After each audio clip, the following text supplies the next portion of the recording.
میں سمجھتا ہوں کہ رشد و ہدایت کے صرف ایک معنی ہوتا ہے کہ ایک مسافر جب کسی صحرا سے گزرتا ہے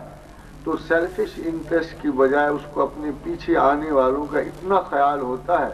کہ خطرناک جگہوں پر وہ نشان لگا دیتا ہے اور ایکسیپٹیبل مقامات پر وہ سوراخ چھوڑ دیتا ہے تاکہ آنے والے اسی صحرا سے بے خوف و خطر گزر جائیں۔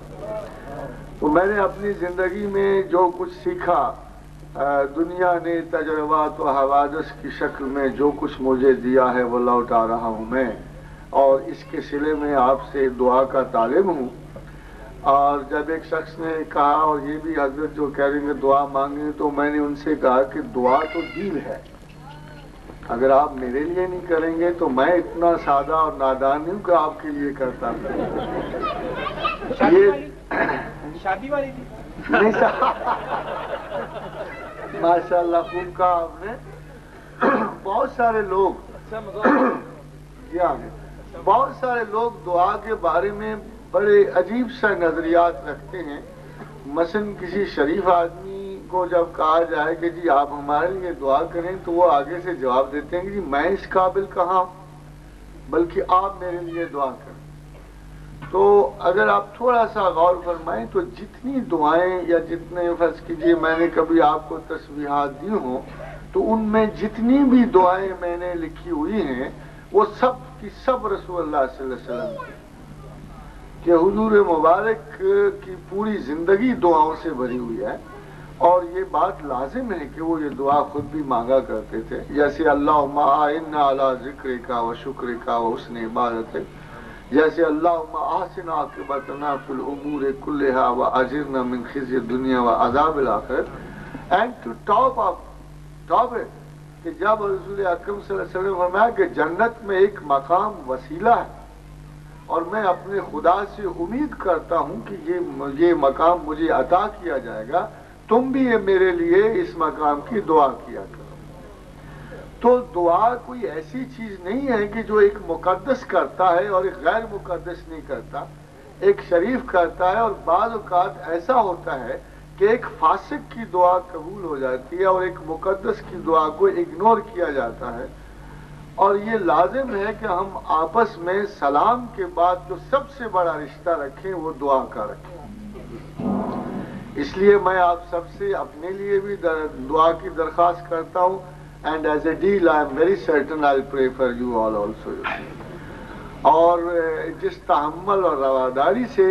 آپ نے اس پورے دن کی مشقت ذہن اٹھائی ہے اس پہ لیے آپ سب گولڈ میڈل کے حقدار ہیں، اور خداوند کریم نے، میرا خیال یہ پہلا اجلاس ہے جو اتنے طویل سیشن سے گزرنے کے باوجود ماشاء اللہ تعالی لرننگ کی ہوس ختم نہیں ہوئی اور جاننے کی خواہش زندہ بھی رہی اور اس کا مظاہرہ بھی ہوتا رہا۔ میں آپ سب کا انتہائی شکر وائنڈ اپ سے بیشتر میرے ذہن میں اور مختلف جو دوست یہاں پہ تشریف رکھتے ہیں ان کی بھی یہ خواہش ہے، اس کا میں اظہار کر دینا یہاں لازمی سمجھتا ہوں۔ پروفیسر صاحب نے آج میرا خیال ہے کہ 10-12 گھنٹے جو خیالات کا اظہار کیا اس کی تفصیل میں جانے کا وقت نہیں، اس کے لیے اتنا ہی وقت درکار ہے۔ جو کچھ بھی انہوں نے کہا، جس طرح انہوں نے ہماری علمی اور روحانی پیاس بجھائی ہے، اس کی میں تفصیل میں جانا نہیں چاہتا۔ بہرحال خواہش ہماری یہ ہے کہ یہ اس سلسلے کا پہلا اجلاس ہے، اور ہماری یہ خواہش ہے کہ اس قسم کے اجلاس آئندہ بھی مختلف شہروں میں، لاہور میں، اسلام آباد میں منعقد ہوتے رہے، اور پروفیسر صاحب جو ہیں ان سے گزارش ہے کہ اپنے قیمتی وقت میں سے یہ صرف گجر خان کو ہی مستفید نہ کرے بلکہ باقی دوسرے شہروں میں بھی جانے کا ہمارے ساتھ یہاں پہ وعدہ کرے، تب یہ وائنڈ اپ کر سکتے ہیں۔ آپ کی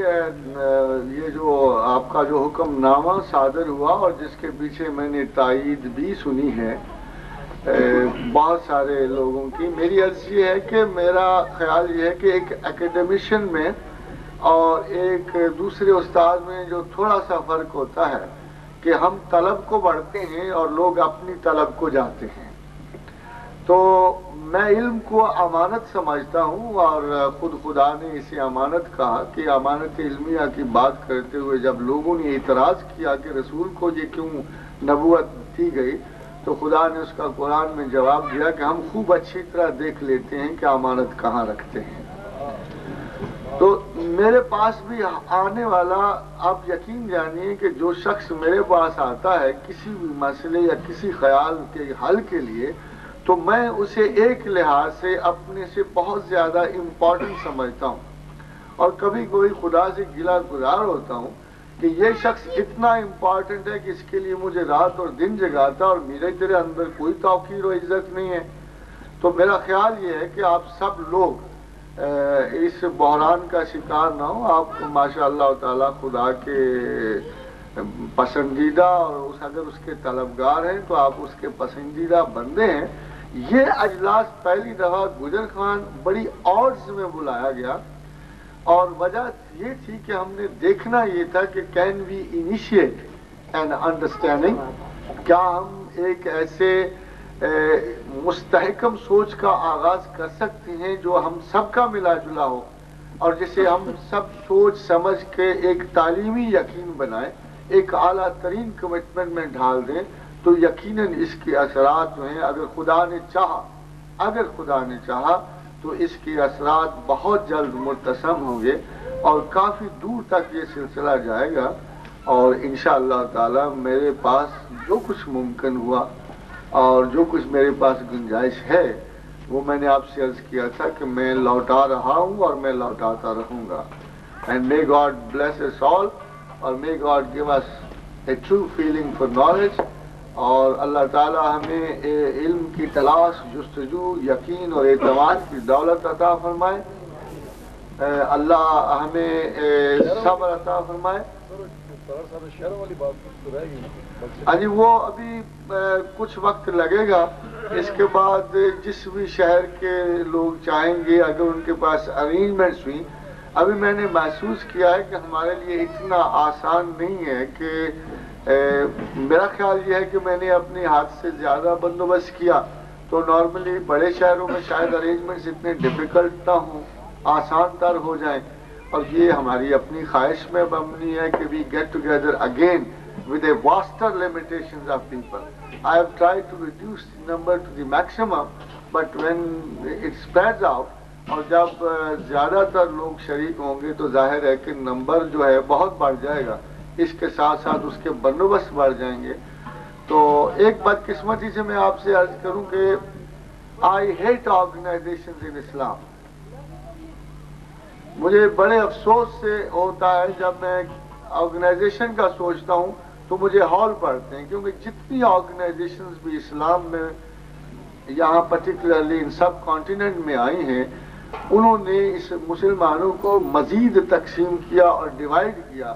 میرے لیے اس سے کوئی بڑی شناخت اور آنر نہیں ہے کہ جو کچھ بھی میرے بارے میں کہا جائے مجھے ایک مسلمان سمجھا جائے۔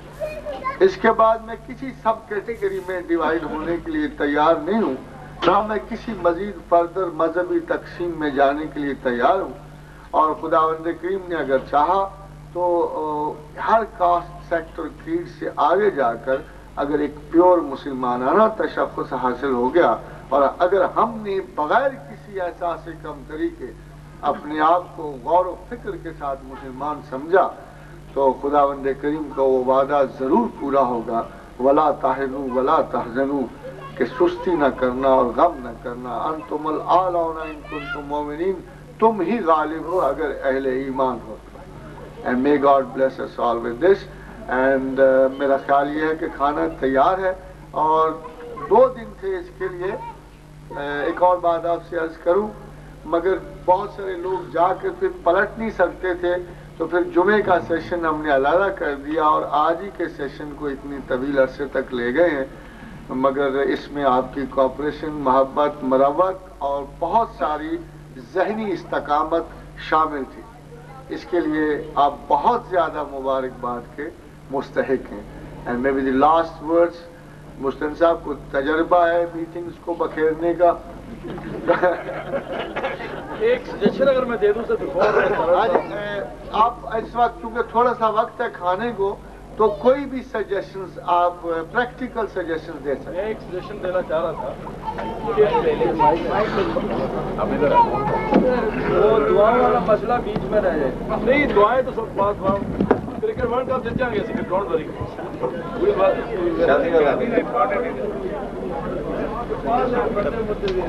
اچھا میں یہ کہنا چاہ رہا تھا کہ اسے سر آپ نے آرگنائزیشن کی بات کی ہے بٹ وی ڈونٹ وانٹ کہ فارمر آرگنائزیشن ہو لیکن پھر بھی لاہور یا پنڈی یا اسلام آباد یا اور جیسے بڑے شہر ہیں فیصلہ آباد ہیں سیالکوٹ ہیں میرے خیال میں انٹریکشن جو ہوتا ہے لوگوں کا ملنا آپس میں یہ محبت بڑھاتا ہے اور اصل ایکسچینج آف آئیڈیاز ہوتے ہیں. اگر آپ نہیں آ سکتے تو کم از کم فورٹ نائٹلی یا منتھلی ایک میٹنگز ہم رکھ سکتے ہیں لاہور میں, لاہور والے آرگنائز کر لیں یا اسلام آباد میں جیسے ہم میاں آصف سے وہاں شیزان میں بیٹھا کرتے تھے. جی تو میرے خیال میں ابھی تک ہم اس کے اوپر غور کر سکتے ہیں.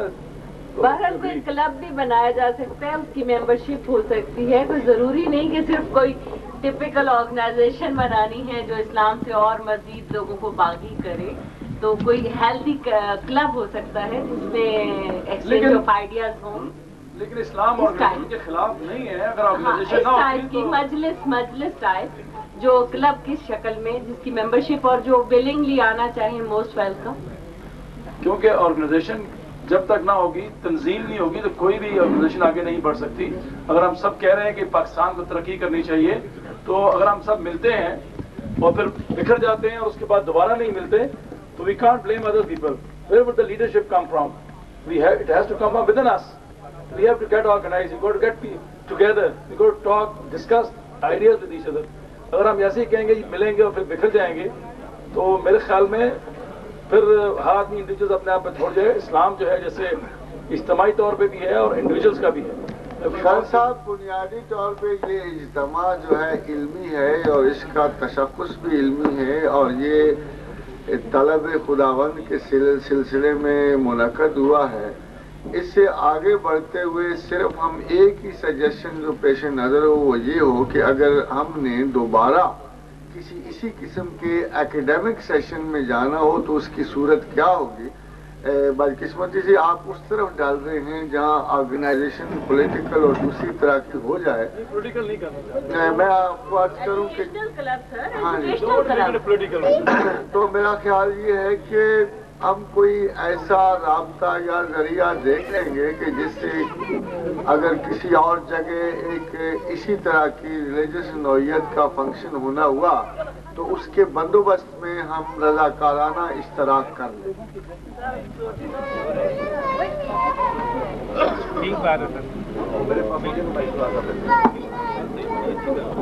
صاحب آپ توجہ چاہتا ہوں. جی آپ اکثر و بیشتر اپنے خیالات سے مستفید کرتے رہتے ہیں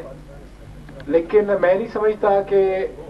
انسانی ذہن کی اتنی وسعت ہے کسی بھی دور میں اتنی وسعت یا یہ یادداشت کے حوالے سے کہ یہ سب کچھ ازبر رہ سکے. وقتاً فوقتاً انسان بہت کچھ سیکھتا ہے. تو اس سے بیشتر جن لوگوں نے اپنے خیالات سے لوگوں کو آگاہ کیا یا رہبر بن کے چلے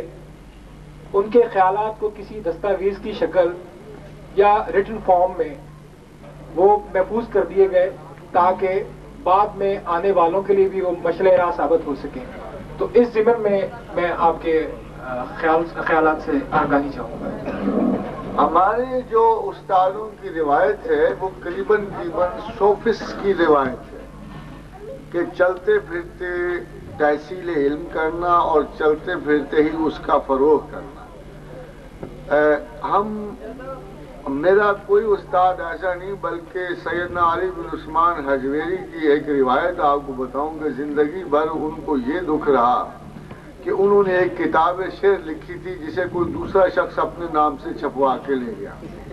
اور یہی مرحلہ میرے ساتھ پیش آیا کہ جب میں شاعری کیا کرتا تھا تو میری بھی تمام شاعری کوئی ادھر سے ادھر ہو گئی اور مجھے آج تک پتہ نہیں کہ کون میرے شعر دبوچ بیٹھا ہوا ہے. تو صاحب ہمارا کام تو سمپل سوفس کا ہے کہ چلتے پھرتے جہاں ضرورت پڑی, جہاں کوئی سوال و جواب ہوئے, جہاں کسی کا تجسس ابھرا اس کو ہم سیٹسفائی کر دیتے ہیں.